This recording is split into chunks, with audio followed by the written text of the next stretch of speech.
Само правосилно осудените лица ќе можат да добијат милост од председателот. Нема помилување за оние чии дела се уште се во истражна постапка или во судница. Вакво решение предлага Министерството за правда со новиот текст на Законот за помилување.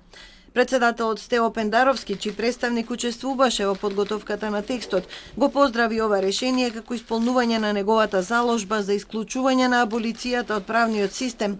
Смета дека тоа ќе придонесе за заекнување на судството и за функционирање на поделбата на власта.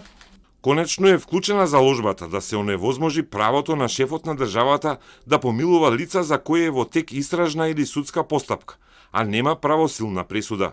На овој начин ќе се овозможи кривичните судови да ја остварат во целост својата функција, а таа е во соодветна постапка да ја утврдат вината на обвинетите и да ги осудат виновните сторители на кривичните дела. На новиот закон за помилување една година работеше работна група. Нивна идеја беше и председателот да не може да помилува по службена должност, туку само по молба на осудениот или неговото семејство. Своите ставови ги презентираа уште во мај годинава. Една од најголемите новини е воведувањето на помилување по правосилност на судската пресуда, односно бришање на аболицијата. Следна новина што ја утврдивме во овој закон е исклучиво постоење на или иницирање на постапката за помилување со молба на осуденото лице.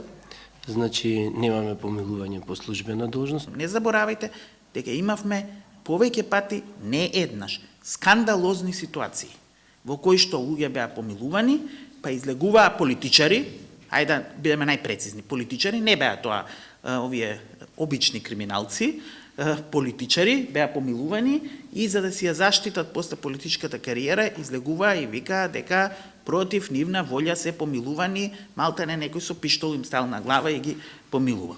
Овој закон треба да ги отстрани можностите за предизвикување правен хаос, како што направи аболицијата на екс-председателот Ѓорги Иванов во 2016-та, кога помилува 56 лица. Дел од нив не беа ниту обвинети, за дел се водеа некакви постапки, а некои имаа и пресуди. Молбите за помилување ќе се доставуваат до председателот преку Министерството за правда. Тоа ќе бара податоци од затворите, од судовите, од управата за санкции и од други институции.